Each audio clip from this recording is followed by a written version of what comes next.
Hello, everyone. Welcome. We are going to let folks trickle in just for another minute or so more, and then we're going to hit the ground running.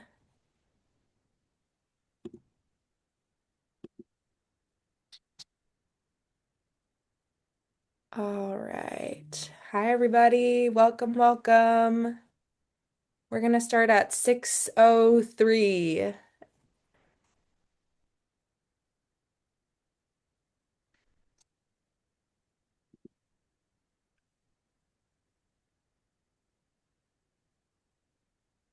Welcome.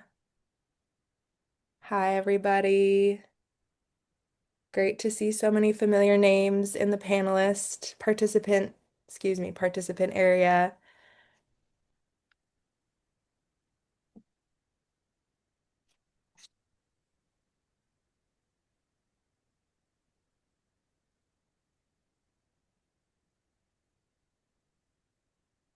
Welcome. Hi, everybody. Oh my gosh, we're almost at 100 folks. And welcome to the Central Coast Teach-In to stop offshore drilling expansion off of our coast. We may have folks trickling in, but we are going to get started with this teach-in since we've got three amazing speakers here today and a lot to talk about. So thank you all for being here. Um, I'm really grateful to have this conversation with you all today. This was spearheaded actually by Surfrider chapters across California. And we've been really inspired by the Santa Barbara Coalition that has been pushing against the Sable offshore drilling restart down to the south, a separate but related issue to this offshore drilling expansion plan. So really, it's wonderful to be here, not only as a Central Coast SLO County coalition of folks, but across California, across the United States.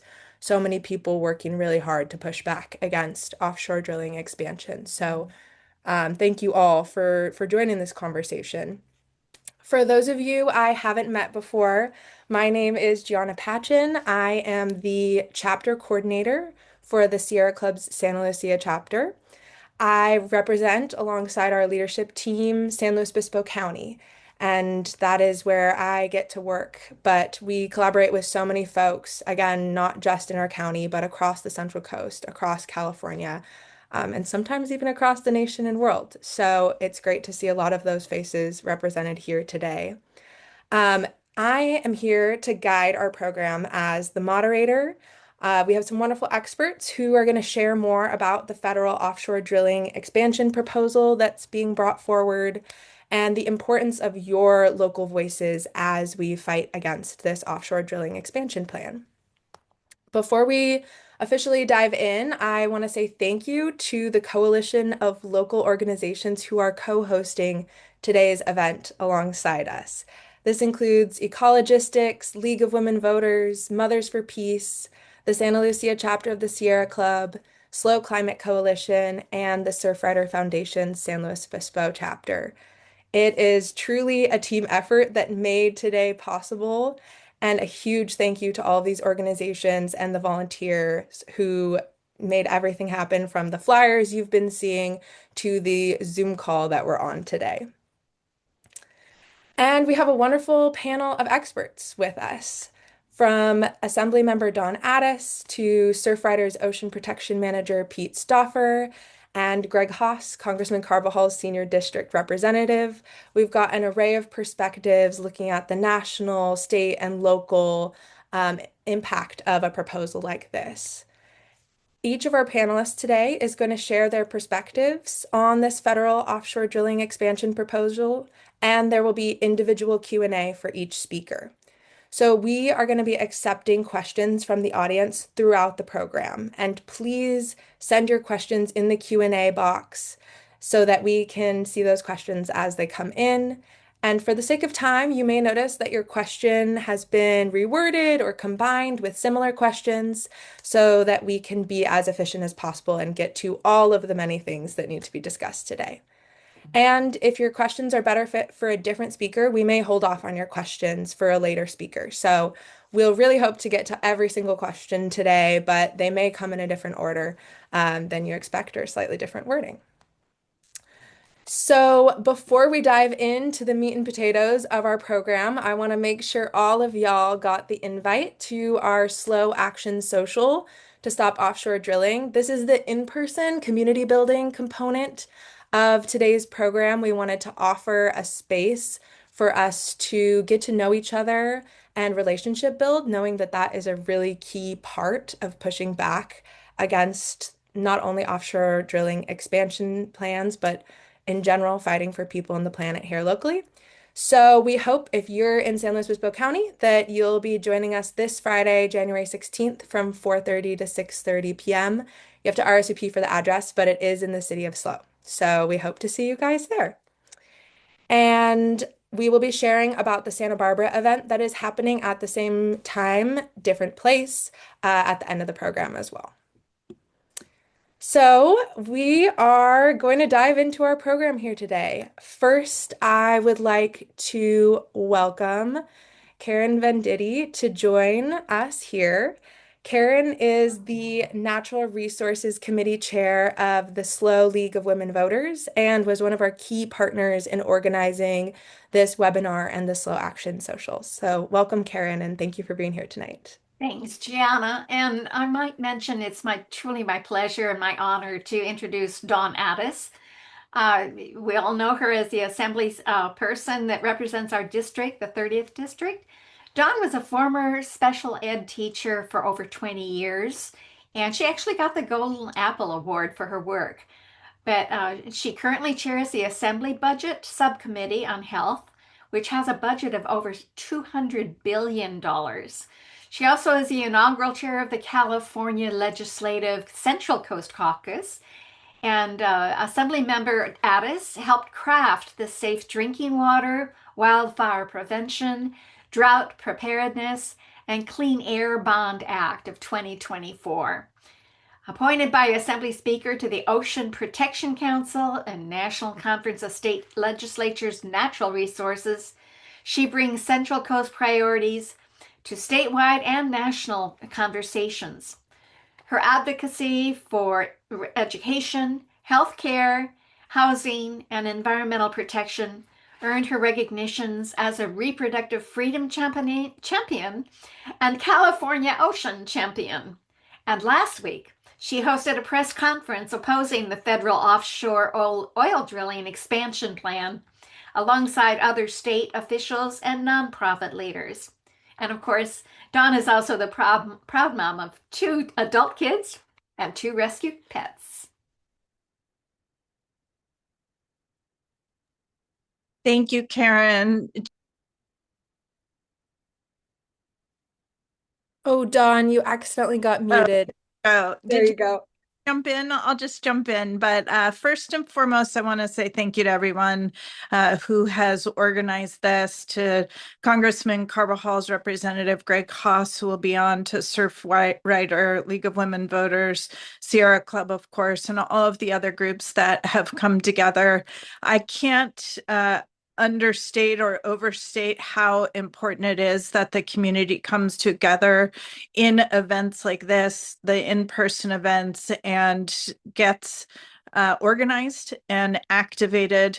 We have been through moments like this under the first Trump presidency. Many of you will remember when under the first Trump presidency, there were threats to expand onshore oil drilling, and Morro Rock and Los Osos Middle School were some of those places that were determined possibilities for onshore drilling. And now we're back again with threats for offshore drilling. And we know that these threats are incredibly, incredibly real. So I want to thank all of you who are on this evening, over 100 people that are on this evening, and really encourage you. I saw some folks say this is their first time ever in a meeting like this. And for all of you, make this your first time in 2026 and make sure that you keep coming back, because every single one one of us is needed in this fight. I, really got my start because I am a lifelong coastal resident. I grew up near the ocean. I raised my kids near the ocean. I was on local government in Morro Bay, the city of Morro Bay, obviously near the ocean. And now in the state legislature, I represent 200 miles or 20% of California's coastline.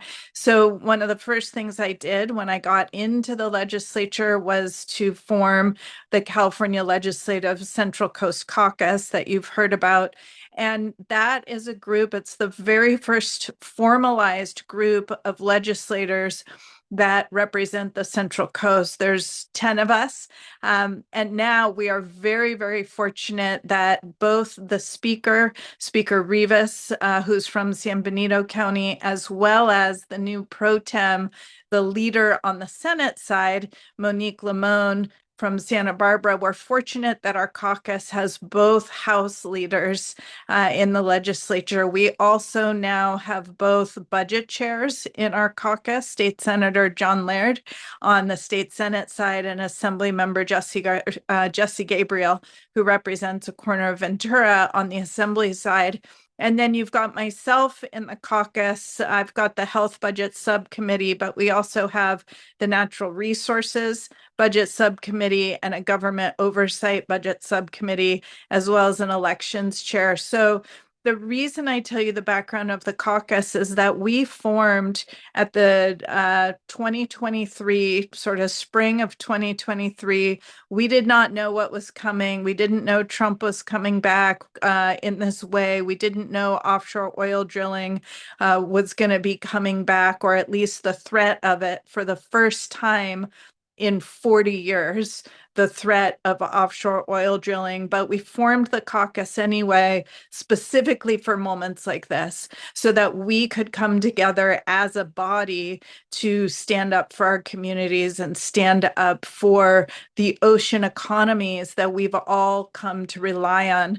I mentioned the other day, and quite a bit of news has come of it, that our coastal and ocean economies in California are worth $51 billion annually, which is astronomical compared to what would come back if we were opening offshore oil drilling, and could all be ruined should offshore oil drilling be opened again and then another disaster happened, like happened 10 years ago in Santa Barbara and happened in the late 1960s in Santa Barbara. So we as a caucus came together last year. We spoke up about the Sable pipeline.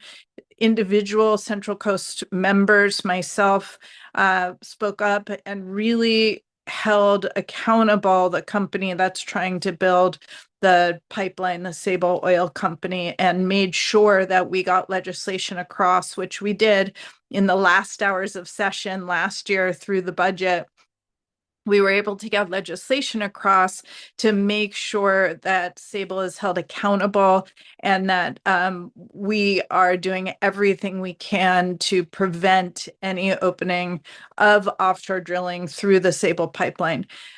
So that was last year. We also spoke up against these plans to open up offshore oil drilling. We submitted a letter requesting that California be removed from any offshore drilling plans, and we submitted public comment during the public comment period. So we have voiced our opinion that way, but we know that letters are not enough. So I held a press conference last week on the second day of session. I introduced a bill on the first day of session to prevent offshore oil drilling off of California's coast. So we have right now in the state legislature the beginnings of policy to close any loopholes that we might have in terms of preventing offshore oil drilling off of our coast. And the states have become critically important under this president. What we've seen time and again is that, and no offense to Congressman Carbajal or to Greg Haas or to Congressman Panetta in the North, but what we've seen time and again is that this president is not paying attention to Congress.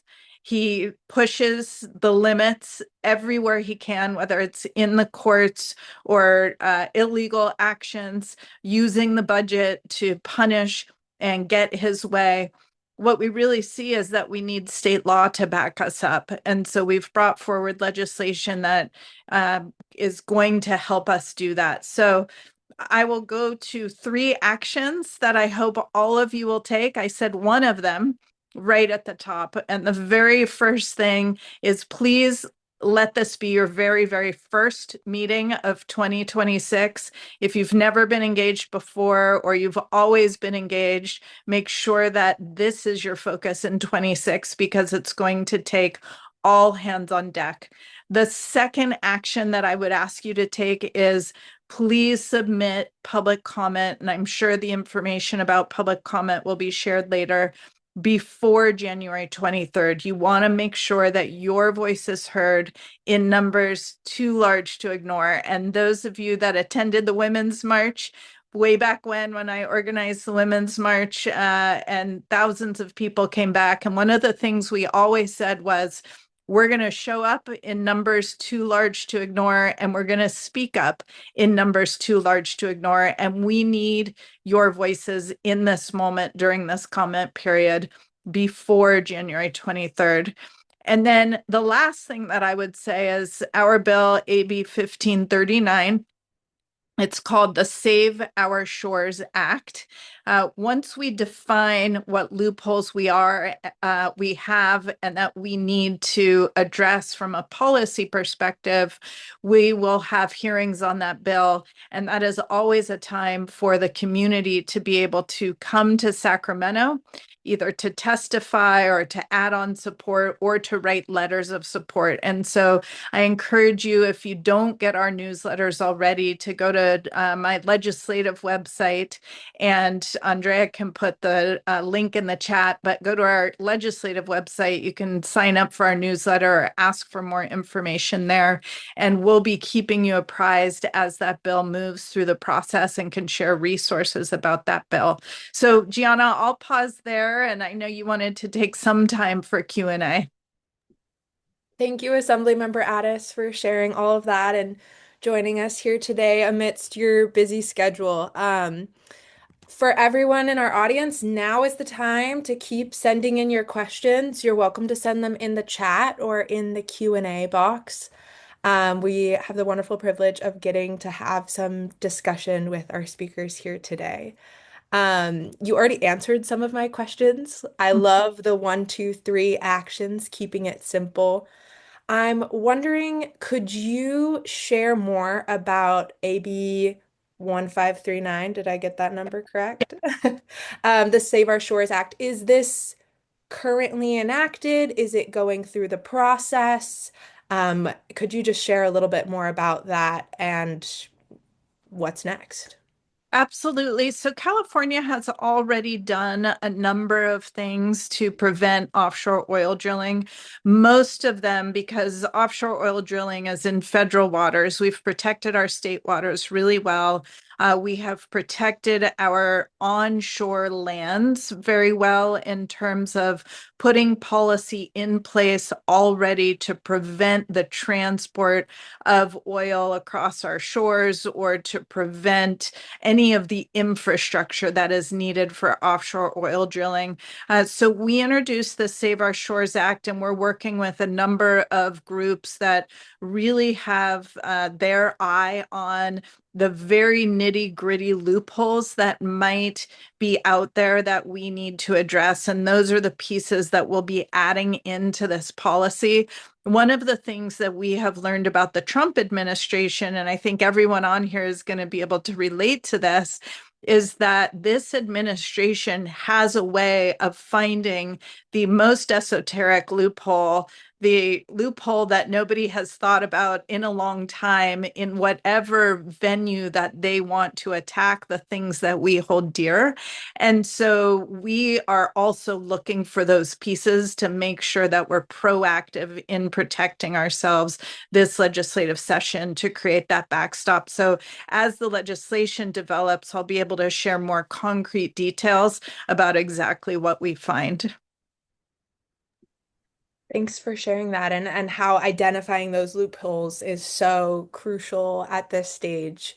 Do you see this as particularly the states of California's role and responsibility to respond to this, or do local governments play a role in this pushback? I would say it's an all hands on deck approach. When I was on the Morro Bay City Council under the first presidency and the plans for onshore fracking and drilling came to expand in San Luis Obispo County, our city council passed a resolution against onshore drilling and fracking.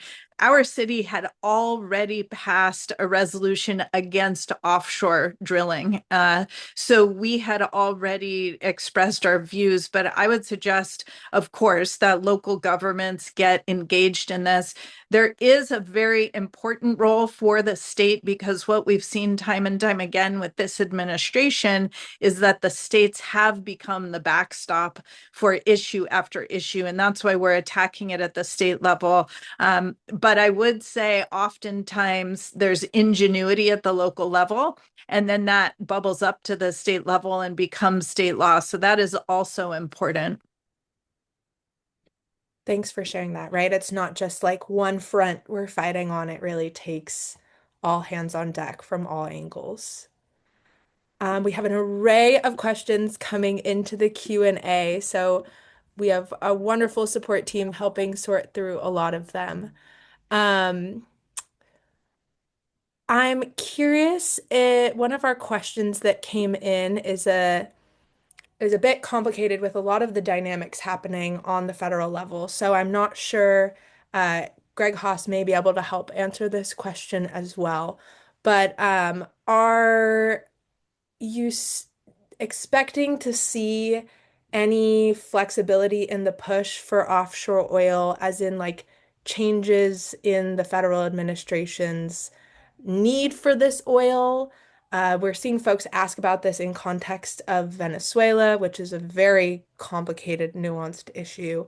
And I know a lot of this is playing out right now. So I'm wondering if you have any thoughts in that direction as this the dynamics around our need for oil and where it's coming from changes.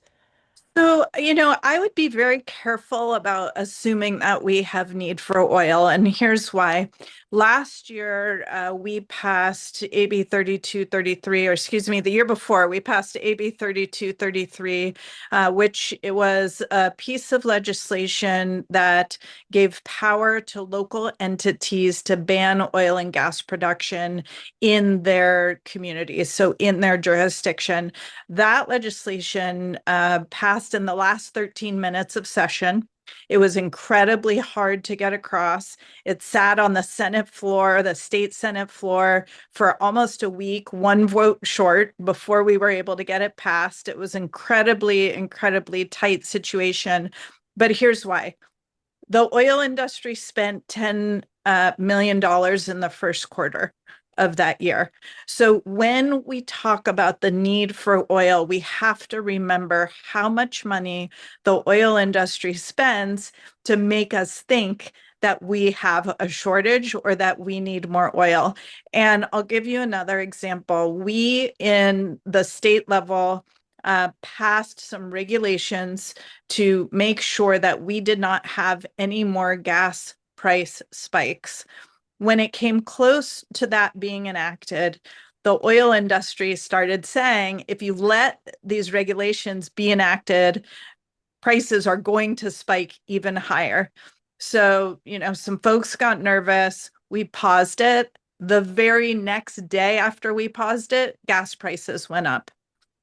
Now, today, last week, we had some of the lower gas prices because the market had been flooded. And we have to remember that these are international markets. These are not just US markets. And so internationally, when oil starts to flood the market, the market here changes and prices come down. So we cannot let ourselves think that there's an actual shortage or an actual problem. And we have to remind ourselves how much the oil industry is spending every single year. If you think 10 million in the first quarter just on lobbying the California state legislature, you think how much they're spending nationwide to make us believe some of these things. Does that mean we don't need energy? No, of course we need energy, and we have to work on all kinds of clean energy solutions. Absolutely. We're not going to be an energy-less society. I would just say we need to be very careful about where we're getting the information and look at who's putting out the information around any kind of oil shortage. Thanks for sharing that, right? Like, who's defining the narrative and the public narrative that's influencing how we do or don't think we have power in these situations? We have a couple questions. I'm hoping we can get to both, but one that is hopefully relatively quick. Folks are wondering who they should be writing to in support of the Save Our Shores Act. Are you seeing a space that where folks' voices as the general community are most needed to support that effort?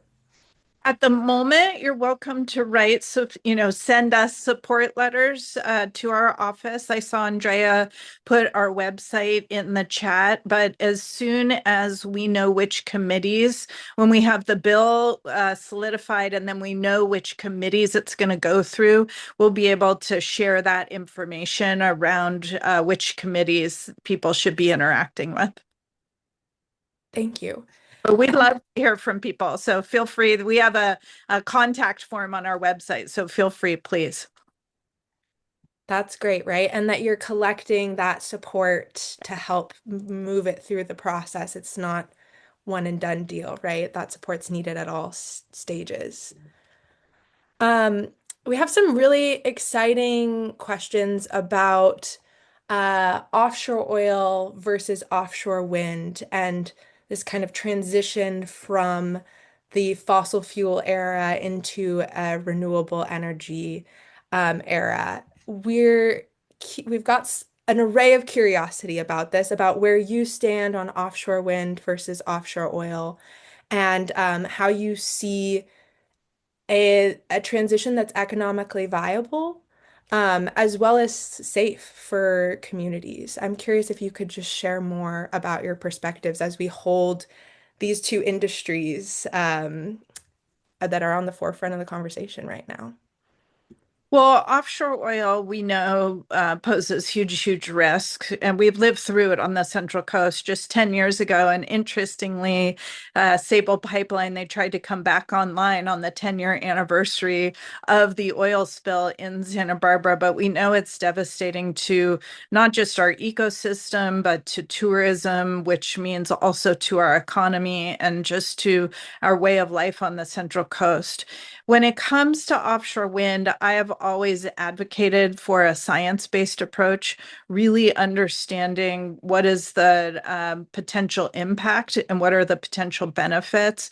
We were able to get a couple million, 3 million, I want to say it was 3.7 million, it could have been 4.7 million a couple years ago for the Ocean Protection Council to do scientific monitoring around offshore wind.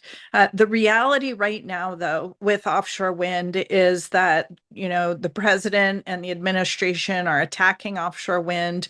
There's been huge lawsuits. They've stopped offshore wind projects on the East Coast. There was an injunction. There's, a lot of problems. And then this year in the budget, at the moment, there's no money on the state side to do anything with offshore wind. So at the moment, it is really on pause, I would say, and it's going to be sort of TBD where we go from here, given what this administration is doing. Thank you for sharing more about that. We are right at 6:30, and I know you may have to leave. So thank you, Assemblymember Addis, for your time this evening and your perspectives.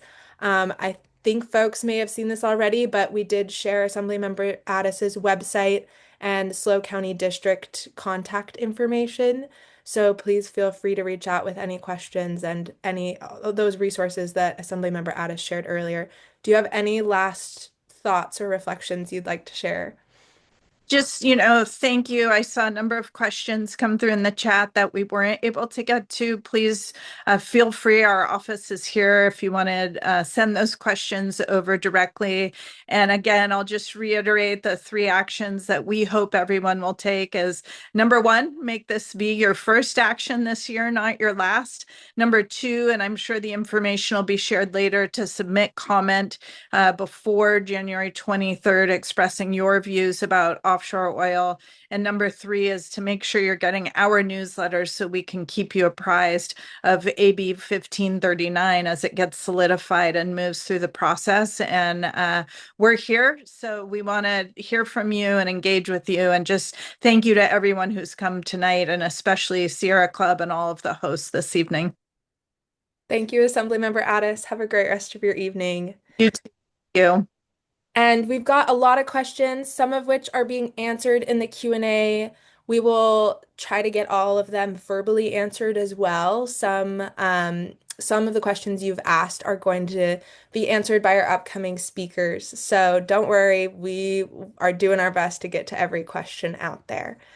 So next, we are just double checking one of our coalition partners. Next, we have a really wonderful speaker joining us here today, Pete Stauffer from the Surfrider Foundation. Thank you so much, Pete, for joining us. I'm going to give Pete an extra shout out. He is joining virtually from Florida on Eastern Standard Time, so really above and beyond. Thank you. Pete leads Surfrider's national efforts on offshore oil drilling, marine protected areas, and other ocean issues as Surfrider's Ocean Protection Manager. Pete also leads coastal recreation studies to collect economic and geospatial data to inform coastal management decisions. In 2014, Pete was appointed to the Federal Marine Protected Area Advisory Committee as a representative of coastal recreational users. Pete holds a BA in Environmental Policy from Duke University and a master's degree from the University of Washington School of Marine Affairs.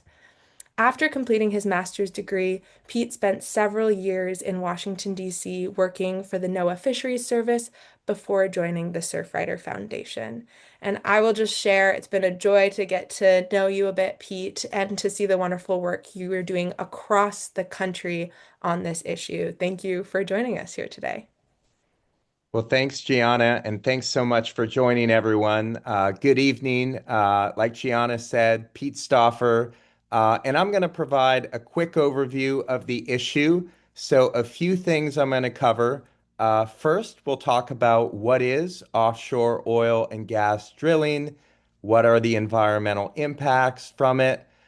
Second, we'll talk about what is this federal proposal? So, what exactly is the Trump administration proposing in terms of new drilling off California and other regions of the country? And third, we'll talk about the public process. How can you submit public comments? How can you make your voice heard on this issue? And I've been monitoring all the comments and questions in the chat. So hopefully at least some of the questions I will cover in this presentation. But if not, I will stick around to help answer and share any further insights. So next slide, please. So we'll start with just some background on offshore drilling. Offshore drilling is the extraction of oil or gas from beneath the seafloor, and it's really an expansive process. So it's not just about the drilling. It actually begins with ocean exploration or seismic blasting in the ocean. Then you have, of course, the drilling process in the ocean. After that, you have production, transportation, you have refinement, and ultimately you have the burning of fossil fuels. And through every phase of the drilling process, there are risks and impacts to the environment and potential harm to communities. So we'll dive into this more in a minute. Currently, most offshore drilling in the United States occurs in the Gulf of Mexico In fact, about 99%. So the Gulf really is and has been a sacrifice zone. So one thing that not just Surfrider, but Sierra Club and all the other partners here encourage is for folks to stick up for all U.S. coastlines, to ask our federal government not just to protect California, but to protect all U.S. waters from yet more oil and gas development. Currently, the Gulf accounts for about 15% of total U.S. crude oil production. And it's important to note that we don't need more offshore drilling. Currently, there's nearly 2,000 unused offshore oil and gas permits. We actually have millions of acres of ocean, of U.S. ocean, that has been leased for oil and gas development, but hasn't yet come into production. So the last thing we need to do is to give even more acreage of our public ocean to the industry. And finally, want to note just challenges with decommissioning. Decommissioning is what's supposed to happen when an oil rig reaches the end of its lifespan. After 30, 40, 50 years, when the oil starts to run out, the oil companies are required under law and under the terms of their lease agreement to cap the well, to remove the infrastructure, at least part of it, and then to restore the environment. Sounds very simple. It's not. We have all kinds of challenges with decommissioning, both in the Gulf and here in California. And the reason I highlight that is it's been decades. It's been since the mid 1980s that we've had offshore drilling approved off California. Most of the existing leases have either reached or are nearing the end of their lifespan, but decommissioning is a mess. It's a huge challenge. And so it's important to remember that this decision that's going to happen likely in the next year is going to be a generational impact. So this isn't just about what will happen over the next few years, but it's about, what the coastline will look for your kids and your grandkids in terms of new oil and gas development. Next slide. So let's talk about environmental impacts. I mentioned there are major environmental impacts through every phase of the drilling process. These impacts start before drilling even begins. Happens during the exploration phase, what's called seismic blasting, which is noise pollution in the ocean, very harmful to marine wildlife. We'll get into this more in a second. Then you have drilling and processing. This is the routine operations of offshore drilling. This pollutes the ocean, it pollutes the air, causes environmental harm, not just to our marine environment, but also threatens our economy, which here in California, of course, we depend on a clean coastal environment, not just for our way of life and for recreation, but for jobs and sustainable economic development. Oil spills. Assemblymember Addis mentioned this. In California, we've had two major oil spills just in the past decade. Of course, we had the major spill off Santa Barbara in 2015. More recently, we had the spill off Orange County. That's where I live. That was another 25,000 gallons of oil. Real mess. Closed our beaches for 10 days. Closed fisheries for several months. The official cleanup lasted over 3 months. Oil spills happen all the time. We'll talk about that more in a second as well. Onshore impacts and environmental justice. This is an upcoming slide, but important to remember, this isn't just about what happens offshore. It's what happens in communities. And who are those communities that are asked to bear the impacts of offshore drilling? And last but not least, climate change. We are at a point in history where we desperately need to transition away from fossil fuels. So to approve new offshore drilling and to lock ourselves into decades more of oil and gas development, this proposal from the Trump administration would represent literally billions more metric tons of greenhouse gas emissions into our atmosphere. And as I think we all know, we just can't afford to do that. I do want to highlight we have at Surfrider a fact sheet. I shared this in the chat, but that includes links to more information, peer-reviewed science. So I encourage folks to check that out. I also included a link to our campaign toolkit with all kinds of resources, sample comment letters, sample outreach to elected officials, to businesses, to groups, and also FAQs. So some of these questions that and misinformation that we'll get into. So if you're interested, I encourage you to dive into those resources. And after my presentation, I can try and share those links again. Next slide. So seismic blasting. So again, this is the part of the process that happens before the actual drilling even begins. So the way oil companies try to identify where oil deposits are is they do these transects in the ocean, and they use seismic air guns and these really loud explosions, louder than a jet engine. They use these sounds, they emit them continuously, hour after hour, day after day, week after week. And this is massive noise pollution in the ocean. These sounds can travel hundreds, even thousands of miles underwater and very damaging to marine life. At close range, they can cause injury or death, but even hundreds or thousands of miles away are very disruptive. If you look at this picture, this is a humpback whale and her calf. These are some of the largest and most intelligent animals ever to inhabit the planet.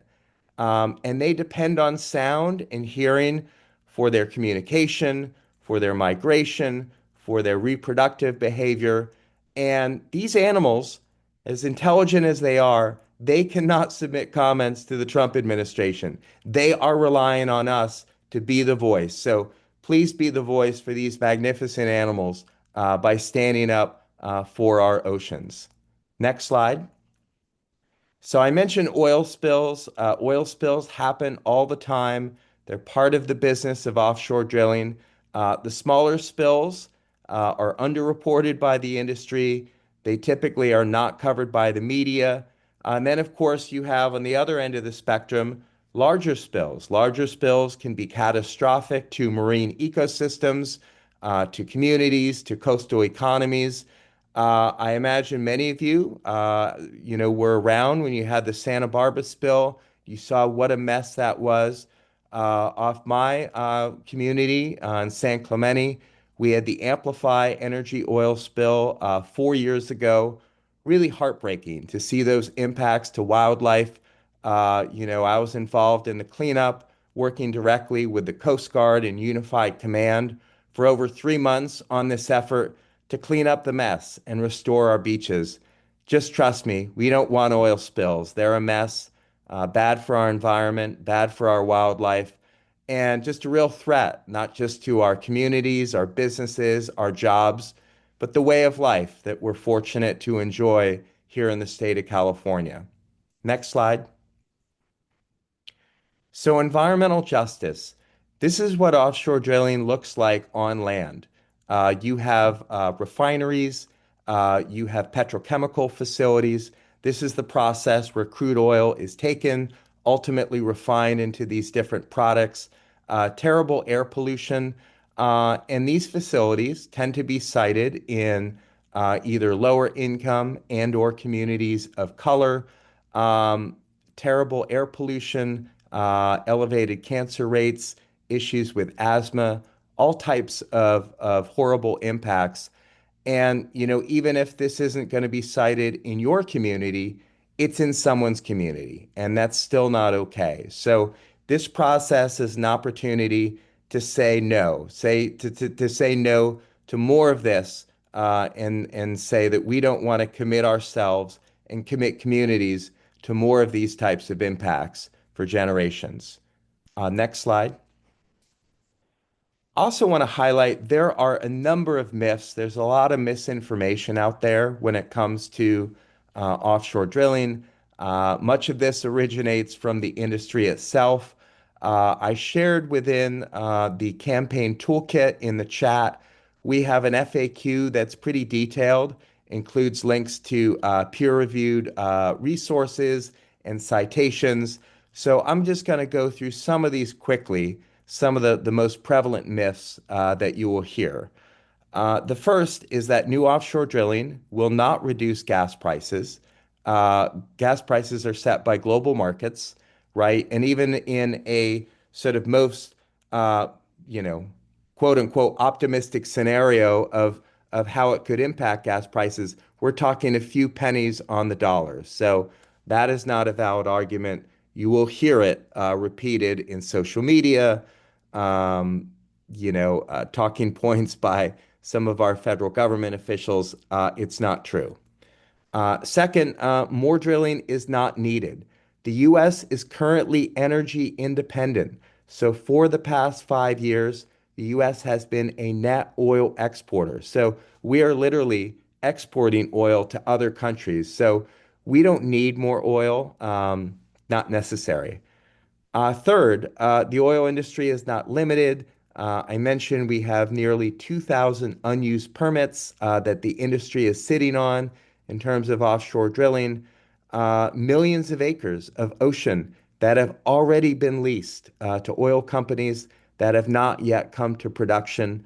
So there simply is no reason to give even more of our public ocean over to the industry. Offshore drilling is still causing oil spills. We know that here in California. So don't believe those things of now we can do it safely. No, I'm here to tell you I was part of that cleanup response just 4 years ago off Orange County for over 3 months.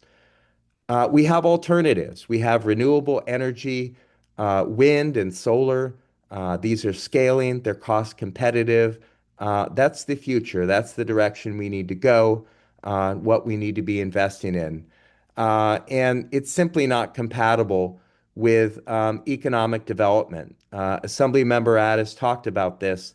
You know, our economy in California, it depends on a clean coastal environment, clean and healthy beaches, recreation, tourism, fisheries. Those economic benefits far and away outweigh any potential economic benefits from new oil and gas. Next slide. So let's talk about this terrible federal proposal. So about a month ago, a little bit more, the Trump administration, through the Department of Interior and Bureau of Ocean Energy Management, proposed their next 5-year offshore drilling plan. And you can see these colored regions in the map. These would represent new areas of drilling, massive areas. You see the entire California coast beginning as close as 3 miles to shore, going all the way out to 200 miles, a massive, massive area. And you notice the leasing would begin as soon as 2027. That's next year, right? And this is a decision that's being made by the current federal administration. So that is why there is so much urgency around this public comment period. I also want to highlight the Gulf of Mexico, currently renamed as the Gulf of America. Most of the Gulf is being targeted for even more drilling, the Central and Western Gulf, but also a section of the Eastern Gulf, which has been protected for decades. Gianna mentioned I'm currently in Florida. I've been meeting with our Surfrider chapters in Florida and Texas about this same issue, about how we're going to protect the Gulf. But I do encourage all of you, when you submit your comments, to speak up for protecting all U.S. waters, not just California. Next slide. And last but not least, let's not forget Alaska. Enormous, hundreds of millions of acres being proposed off the coast of Alaska, from Southeast Alaska, off the Aleutian Islands, all the way around to the high Arctic. You know, really sensitive, marine ecosystems up there, where oil spill response is really, really challenging. As we've seen, it's bad enough in the balmy conditions of California. Last thing we want to do is expand offshore drilling in these really sensitive areas. So, in total, we're talking over 1.2 billion acres of ocean of new development, areas that have not previously been open to oil and gas development, being proposed for oil and gas. Next slide. So let's talk about this public process. This slide, I realize it's probably going to scare some people away. This slide is our friend, right? We are going to lean on public process. We're going to lean on public comment opportunities. We're going to lean on the fact that our federal government is required under law to not only consider public feedback, but to do environmental analysis. And so if you see this red arrow, that is where we are at in time right now. We are most of the way through this critical public comment period. As Gianna said, the comment period goes until January 23rd. So we need to do everything we can, not just ourselves, to submit public comments, but to get other people, other groups, elected officials, tribal nations, businesses to submit their official comments on the record. And I saw a really good question in the chat, which is, does this even matter? Is the administration even going to listen? When you submit a public comment during this public comment period, it becomes part of the official public record. And so they are required under law to consider this information. Those comments are archived, and it is really important to do so. So thank you for submitting those comments if you haven't already. The timeline moving forward, so that the comment period will close January 23rd. After that, the agency will take those comments. They will consider them, we hope. Then they will come back with the next draft, what's called the proposed program. And then there will be one more public comment period. This is the final bite of the apple. This 90-day comment period will probably happen sometime in the spring or the summer. And so people might say, well, if we have one more comment period, why do we need to freak out right now? Well, history has shown that the best and most reliable time to get a region out of the 5-year drilling plan is during this phase of the process. If the next draft comes out and it includes California or other regions, history has shown it's very, very difficult to get those regions removed. And ultimately, we're expecting a final decision could happen by the end of this year. So this is moving quickly. Next slide. So I do want to highlight some resources that we have at Surfrider. I know Sierra Club and other partners have great resources as well. The most important thing is just to get your comments on the record. On the left, we have postcards that Surfrider chapters and clubs are tabling with, and having folks fill them out, and then we're sending them into the agency. On the right is a one-pager, includes a link to our action alert. I'll include that action alert in the chat as well after I finish the presentation. Next slide. And I want to talk about the importance of elected official leadership. A huge thank you to the elected officials who are represented on this panel, Assemblymember Addis, and of course, Congressman Carbajal. This is exactly the kind of leadership that we need from our elected officials. So thanks to them, we do have a number of other elected officials who are stepping up in the state of California and beyond. But I would say, what are the things that you can do to try and stop this plan from moving forward? The first, of course, getting your public comments on the record. But the second is reaching out to your elected officials and just letting them know how concerned you are and that you want them to be taking action. Obviously, we have some elected officials represented here tonight who are already doing so, but I know they would appreciate to continue to hear from their constituents.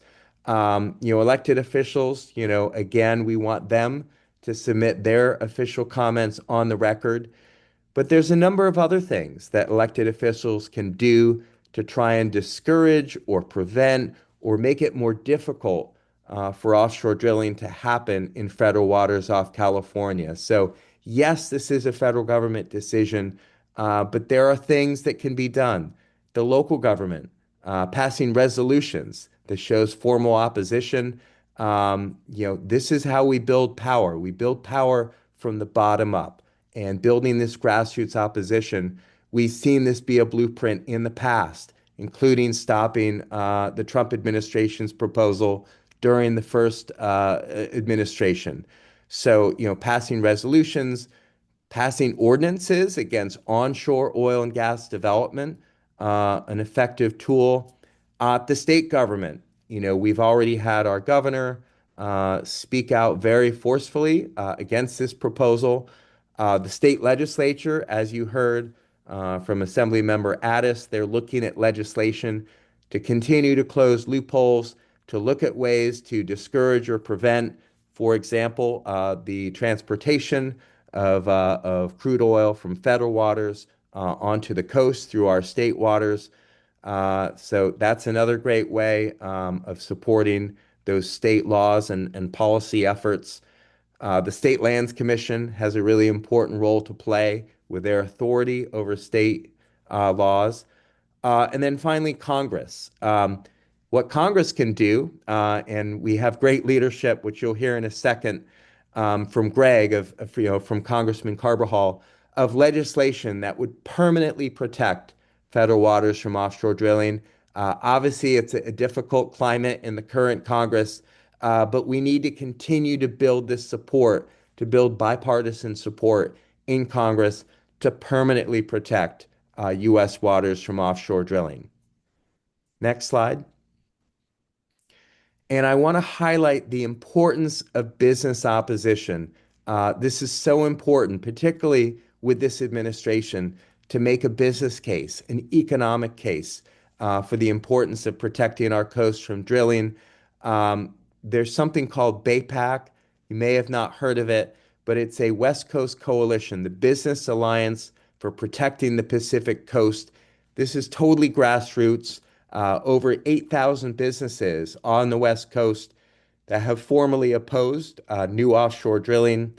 If you work for a business, if you own a business, if you frequent businesses, which we all do, please encourage them to join BAPAC. It's free. You can see the link here on this slide, defendthepacific.org. Again, building and documenting that business opposition. This is another pathway to help protect our coasts from new offshore drilling. Next slide. And I think that takes us to the end of the presentation. One more slide. And so I'll defer to Gianna if we have any time for questions. Otherwise, I'm happy to go and dive in the Q&A and chat and do my best to try and help answer those. Thank you, Pete. That was really wonderful diving into the nitty-gritty across the board on this issue. We have a lot of questions. I think folks are really eager to understand more about where we're at in this process, what our personal role is in this, and you did a really great job on touching on a lot of the previous questions. Um, I am just looking through some of these questions. So, in regards to the 1,800 unused offshore drilling permits that currently exist, um, can you share more about like why they're not using these current proposals? And granted, a why that you may not fully be able to answer, but like with all of these 1,800 unused permits, why are they pursuing more, right? And thinking a little bit of like what's moving this when the reality seems to not really align. It's a great question. And, just for context, most of those, leased but undeveloped areas are in the Gulf. But right, the industry doesn't need those. I can't speak for the industry, but many folks have speculated and observed that getting more leases under the belt of oil companies helps their stock price. You can take from that what you want. The other thing is, the way these leases work is essentially once a company purchases a lease, they have the rights to that resource essentially indefinitely until that oil stops flowing. So it's not like there's any, time restrictions. So I think that's another reason why if they see from the industry a favorable climate politically to try and get access to more offshore oil and gas deposits, they're probably going to go for it. Hmm. So, in sort of a similar realm, if it can take decades to have these leases start producing oil, how much of this current leasing plan can be potentially reversed by a future administration? Is that possible? Can they use the permitting process to effectively block these projects during the development phase in the future? Is that possible, do you think? Very, very difficult. So, once these leases are auctioned off, those companies own those leases. So, yes, there is, an environmental review process, but very, very difficult. So, yeah, I mean that again, that's why you see the urgency here with this particular decision, particularly given the timeline and the current political makeup with the administration and at least much of Congress. Yeah. Hmm. We've got a couple, again, so many wonderful questions because this is such a big conversation. Could you share how folks can work with their better business bureaus in their areas? Ideas of like community members, community leaders, community organizations partnering with businesses. How do you see that relationship best unfold? Yeah, so one of the things that we're really encouraging is for businesses and for chambers of commerce to submit their comments on the record. And we have seen, a number of chambers across the country do this. That really, really speaks to the current administration. And so in the campaign toolkit that I shared, we actually have sample emails that any citizen can send to their city council, their chamber of commerce, a business that basically says, hey, here's the issue, here's the current comment period, here's a sample comment letter to empower them. And I know this works because just last week I was going back and forth with one of our chapters in Orange County, and he basically through the Newport Beach City Council got a commitment from the Newport Beach City Council and hopefully the Newport Beach Chamber to submit their comments. And these are not necessarily known as the most liberal local governments in the state of California, if you know what I'm saying. So this message will resonate. I think the key thing is just getting this information out there in a timely manner. All of us are citizens, we're all constituents, and giving these entities the resources that they can easily take action on this issue. That's great. Thank you, Pete. And for our audience's knowledge, in December, the San Luis Obispo County Board of Supervisors sent in a letter and reaffirmed their opposition to offshore oil drilling. But it was not a unanimous vote, and not all of our coastal cities have done the same. So, this encouragement of all of our elected officials to see that their constituents do not want to see this happen is still really important here.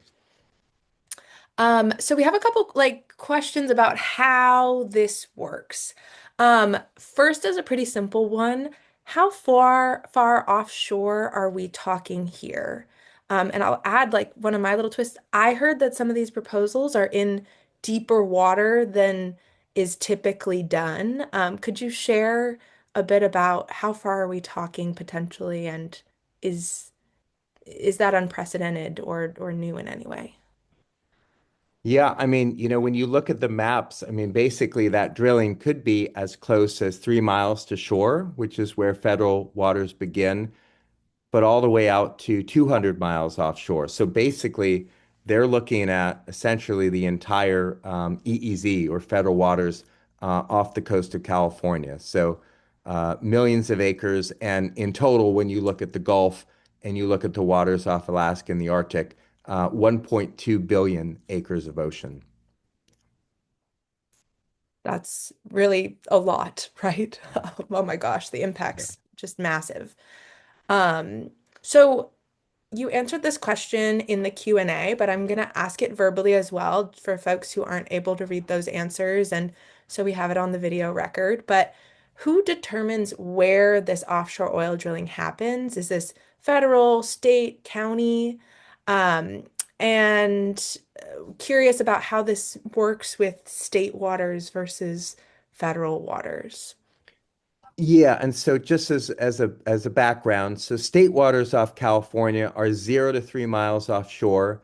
The state of California has passed a law that prohibits new offshore drilling within state waters. So that's taken care of, at least in terms of new drilling. In terms of federal waters, which is 3 miles to 200 miles, the federal government has authority over that. So the short answer is the federal government, and specifically the Department of Interior, can make that decision unless Congress passes a law to prohibit that from happening. So we'll hear from Greg with Congressman Carbajal's office, who's doing some great work to try and lead that legislation. So yes, the short answer is for federal waters, it's a federal government decision, but there are really important actions that local and state governments can do to try and discourage, prevent, make it more difficult, make it more expensive for new drilling to happen in federal waters. Without going into too much detail, if you just connect the dots and you think about the fact that if a company is going to drill off in federal waters, they're going to need to bring that oil to shore, right? They're going to need access to state waters. They're going to need to find coastal counties that are willing to have onshore facilities. I think you sort of get the picture. And so there's a lot of great work happening in the state of California, great work that has already happened over the past years and decades. So, when you heard from Assemblymember Addis about, trying to close those loopholes, that's what she's talking about. And so this is a multifaceted campaign, and that work is critically important as well. Thank you so much, Pete, for all of your time and expertise this evening. Do you have any last thoughts you'd like to share with our audience? Yeah, I would just say that there is a pathway to victory. I promise you. During the first Trump administration, we saw something very similar, and we won. And the way we won is we built power from the bottom up by passing local government resolutions, by getting thousands of businesses involved, by getting state and federal elected officials, members of both political parties, to speak out against the proposal. And ultimately, what happened is through all this incredible grassroots organizing and opposition, is it made this issue just something that the Trump administration didn't want to pursue. And so they sort of just abandoned it. They never got around to finishing the process. So that's what we're trying to do here. We're trying to just push back as hard as we can, build as loud and diverse a coalition as we can, and just make this a losing issue for the administration. So, you know, let them go focus on some other stuff, but not this stuff. Fingers crossed. And thank you for really emphasizing um, how much influence these grassroots movements can make, right? And we have power and we can continue to build that power together. It really makes me feel hopeful having this conversation with you, Pete. So thank you. Likewise. Well, and thank you and the other panelists, and of course everyone here tonight for all your interest and work on this. Yeah. Thank you so much, Pete. And we are going to be inviting our next speaker to join. I am very excited to first introduce John Smigelski, the program lead for Slow Climate Coalition's Uniting the Central Coast for Action program. John is another one of our community leaders who helped organize this collaboration and bring together this coalition that organized this event this evening. So thank you, John, and I'll hand it over to you. Well, thank you, Gianna, for your fine moderating. So it's my honor to introduce Greg Haas. He is the Senior District Representative for Congressman Salud Carbajal. He leads local work at the Congressman's Salud County office, including district community services, outreach, and representation. He's been working on the Central Coast environmental and energy issues for more than 25 years. His most recent work includes the Shumas Heritage National Marine Sanctuary, the Morro Bay Wind Energy Area, and the Central Coast Heritage Protection Act. Greg, the floor is yours. Me on mute there. Thank you, John. Appreciate the introduction. And the assembly member and Pete did covered a lot of ground. Some of it I was crossing out on my notes, like, well, that has been talked about already. But what I want to start with is first, thank you. All the members that were helped sponsor this event. This is exactly what is needed to get going, to educate the public, to make people aware, and then to give them some answers to their questions, but answers on what to do. I'm going to first start off with a statement from the congressman himself. Again, Gianna had brought up on Friday, I think she had mentioned, or she will be mentioning, he'll be speaking at an engagement just like this, but live down in Santa Barbara this Friday. But right now, I'd like to provide this statement on behalf of Congressman Carbajal. The Trump administration's push to sell oil leases off our state's coast is deeply troubling, not just for the future of our coastline, but for basic public trust in our country's ability to uphold environmental protection standards. Our community is no stranger to the risks that come with offshore oil drilling. Let's begin with the facts we cannot ignore. The 2015 Refugio pipeline disaster spilled more than 120,000 gallons of crude oil into our ocean. The spill devastated 150 miles of California coast, destroyed thousands of acres of shoreline and subtidal habitat, killed untold numbers of animals, shut down fisheries, and cost hundreds of millions of dollars to clean up. This horrible environmental disaster is a well-known and well-documented, which is why our community is upset and alarmed with the Trump administration's recent decision to open up California's coastline to more offshore oil drilling.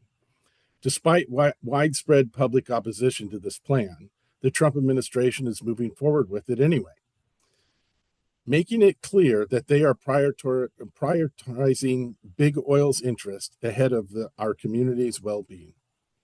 Well, we're all here tonight to say in one loud voice, our coast is not for sale. The Central Coast and California reject new offshore oil drilling. We reject prioritizing big oil's business interests over our people's interest. We reject Trump's continued executive overreach in our state's environmental policy. Supporters of the project claim California and our nation as a whole faces an energy security crisis if we do not restart offshore oil production. But these arguments ignore the reality that investing in alternative energy provides more resilient energy security, often at a lower long-term cost. And the project supporters ignore the enormous environmental and economic risks of another spill, which would dwarf any temporary benefit to our state's fuel supply. We have a responsibility to defend the Central Coast public health and safety from another potentially devastating oil spill. I will continue to work with you and other local partners to stop the expansion of offshore oil and protect our community's right to a clean and healthy environment. So I wanted to end with that statement, but I wanted to highlight a couple things brought up. One is, there was questions about the congressman's, what's happening here and what the congressman's doing, what our representatives can do. For the, Congressman Carbajal, he wasn't put in Pete's a slide there, but it could be included, is he has since his first day in office introduced the California Clean Coast Act, which is Bill HR 1941 right now, that is part of the Coastal Marine Economies Protection Act back in 2019, which would ban offshore oil drilling off in the entire California coastline.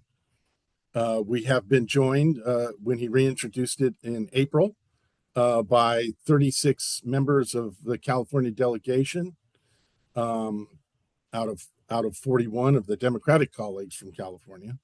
Right now, it's pending consideration before the House Natural Resources Committee. He's passed this before. It basically died in the Senate. He's worked on language successfully in fiscal years 20, 21, 22, and 23 on spending bills that passed the House to place a moratorium on offshore oil drilling within our coastlines. Unfortunately, they were stripped of becoming law by the Senate. He has worked in numerous different ways to impact the ability for Department of Interior to expand its offshore oil drilling in California, and also worked to limit offshore oil drilling in the Central Coast, including his bill he introduced in April, the Central Coast Heritage Protection Act, which would protect about 250,000 acres of land in our Los Padres National Forest and Carrizo Plains National Monument. So there's a bunch of actions going on, but the main message that I have to say is just kind of repeat what you've heard so far, is to get involved, to write to all of your elected officials, to contact your chambers of commerce, to reach out to decision makers and let them know that you oppose this, and this is how we make the issue the number one issue for the elected officials across the board. It is an effort that worked before, as Pete had mentioned, and while this administration, Trump 2.0, has been more aggressive in their actions, it is one way that we can stop. As the congressman is committed, along with our two state senators have joined him, that the effort to stop offshore oil drilling will not stop, but it requires all of us in California and on the Central Coast to participate in letting the government know that this is the case. And so one of the main things that hasn't been covered is the Chumash Heritage National Marine Sanctuary. And I know, I don't know, I haven't seen all the questions coming across because they've been flying pretty fast. But for the Chumash Sanctuary, you should know, I'm going to pull up my share screen here. One moment, please.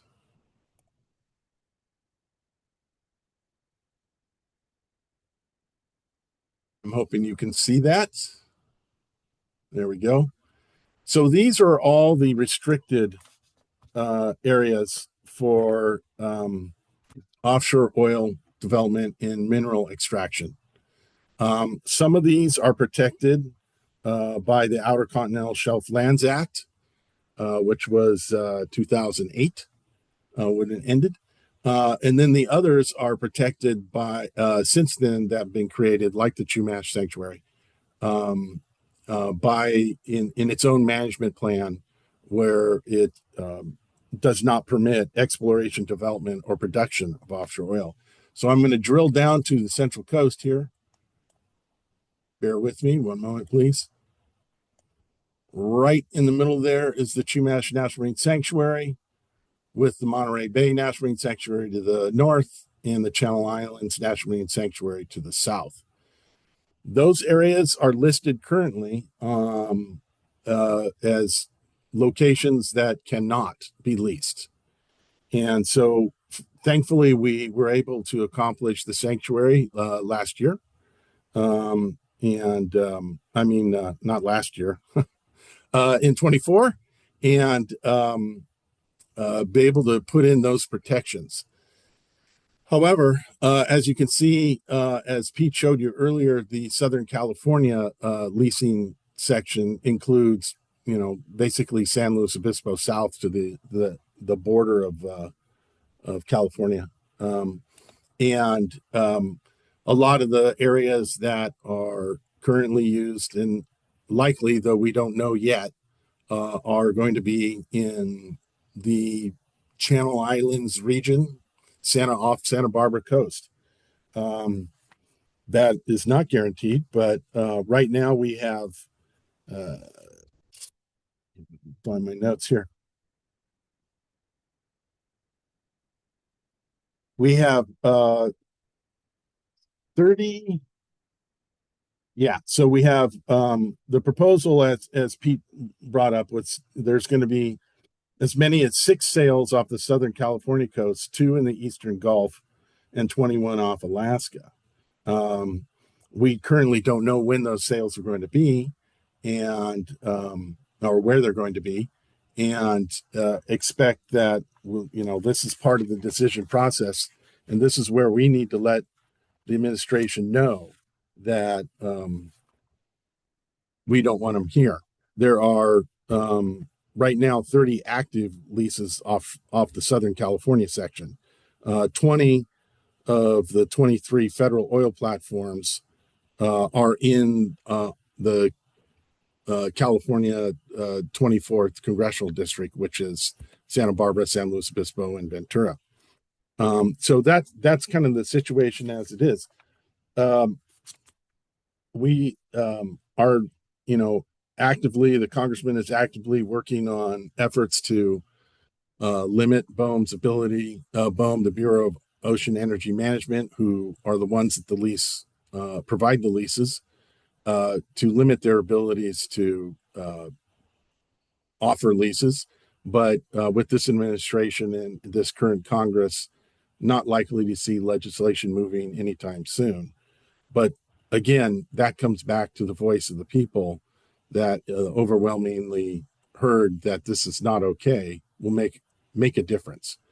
But I wanted to leave it open for questions. Gianna, I'm not sure how much time we've got.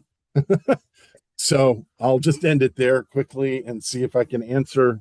I saw some questions running by. I might be able to answer, but go ahead.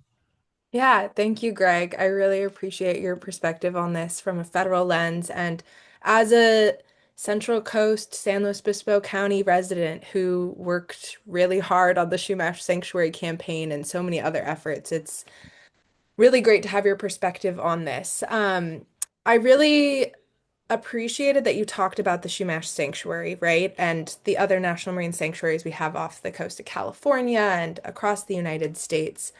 I'm curious, we have a gap between the Shumash Sanctuary and the Monterey Bay National Marine Sanctuary.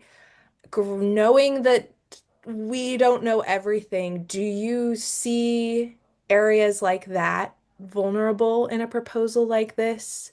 Um, Granted, like what's precedented and what's unprecedented is changing quite rapidly. Yeah, well, the practical answer to that is they've looked and not found anything in the past. The last lease that was offered in the Southern California area was 1984, and none since.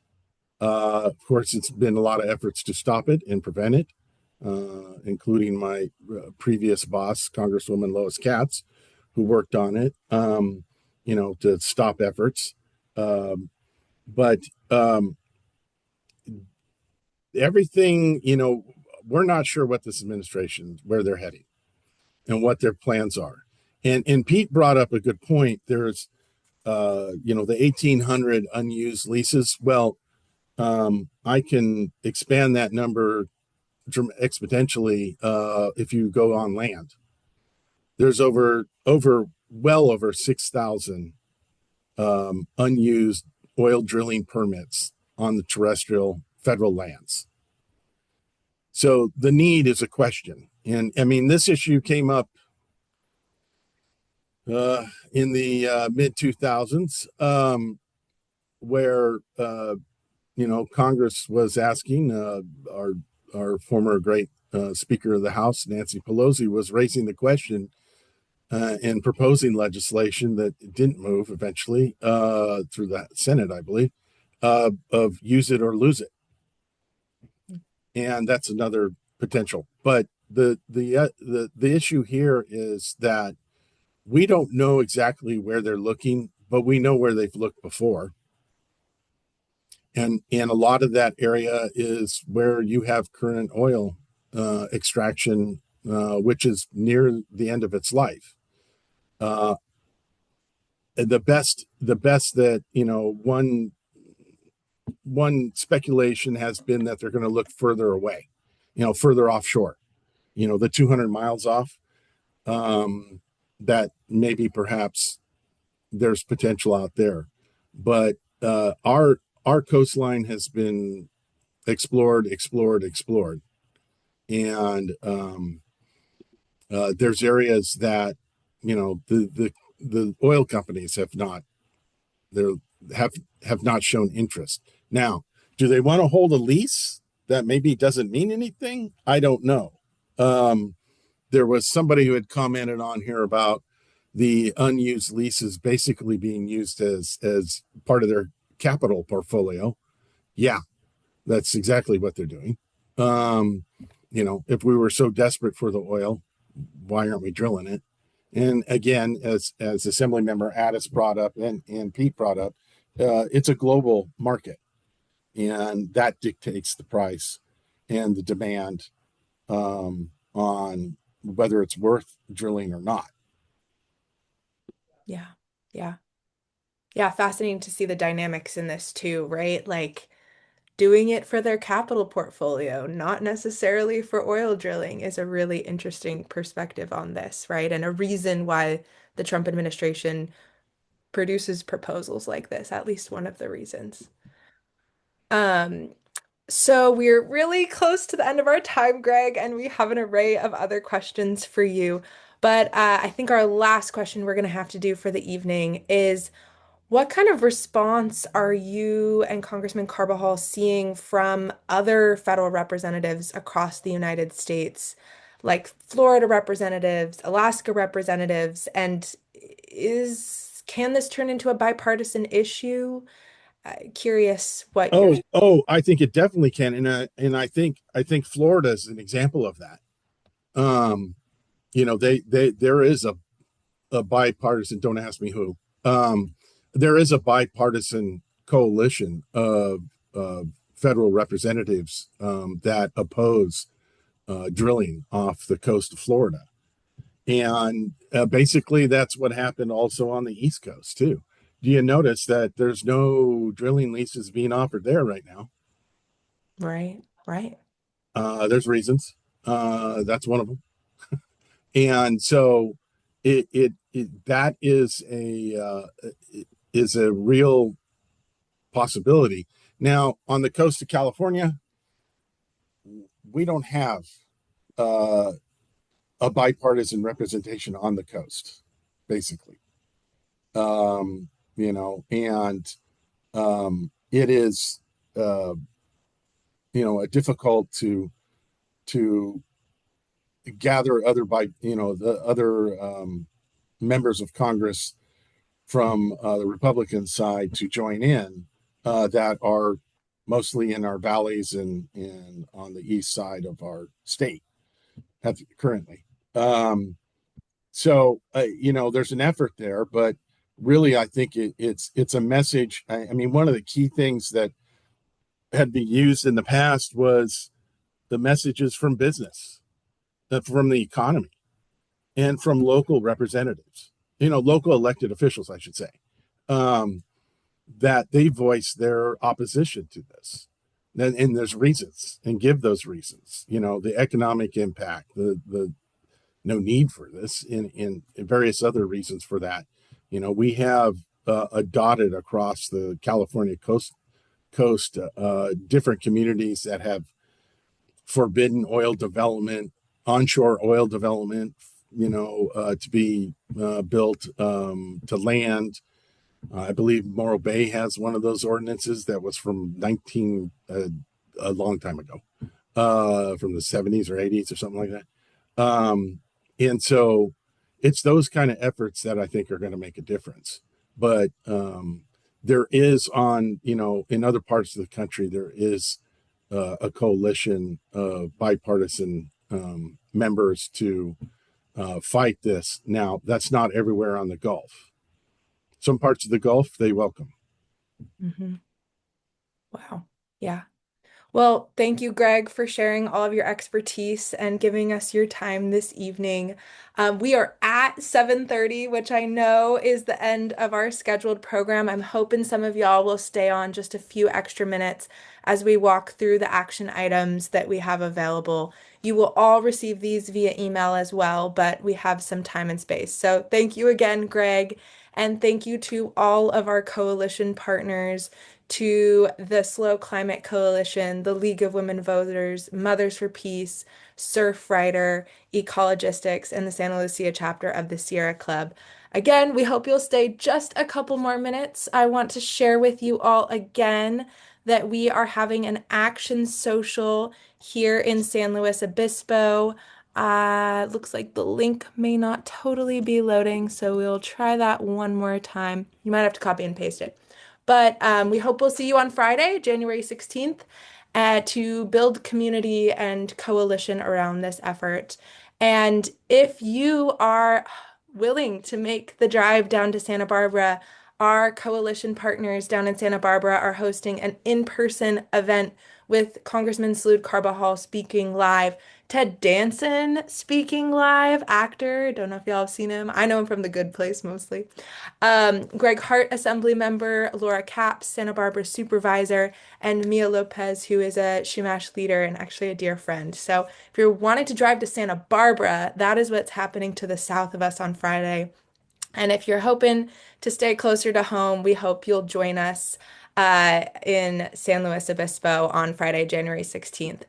And last but certainly not least, apologies, was hoping we'd have a little more time to do this together, but we invite you to submit your public comment to BOEM before 5 p.m. on January 23rd.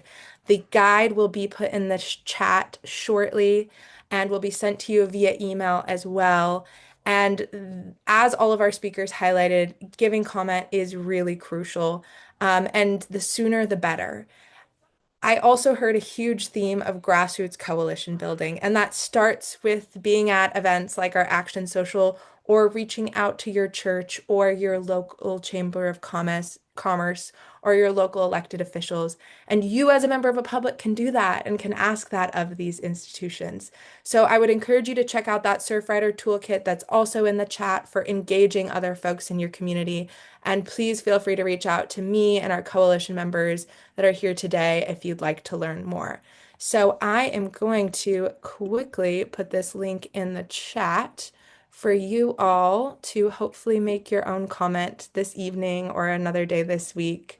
In a time where there's a lot going on across the country, it is really exciting to get to work alongside all of you to find these spaces for change.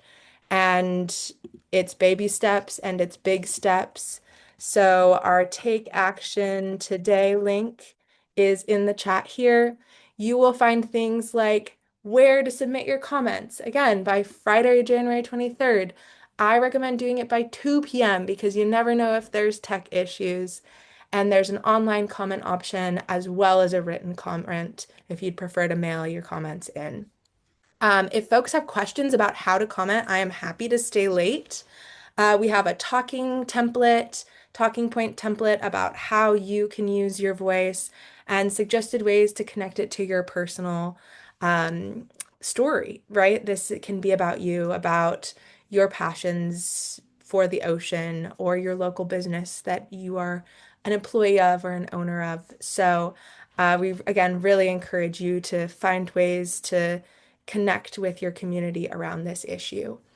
I'm going to stay on for just a few more minutes. Again, I know we're over time. Thank you for staying late on this fine Monday evening. But please reach out if you have any questions. Feel free to throw questions in the chat. I would be happy to answer any questions on this issue. You are welcome to stay on the line and write your comment here and now, if you want to have mine and others' eyes and ears here to help guide you through that process. Thank you all so much for being here today. We really appreciate you joining this conversation. I hope we can continue this conversation together on Friday. Again, the RSVP for that will be thrown in the chat and emailed to you as well. I really hope that this is just the beginning. As Assemblymember Addis said, the first meeting of the year for some of us, but hopefully not the last. And certainly, hopefully not the last time that we will get to talk about grassroots coalition building and power building.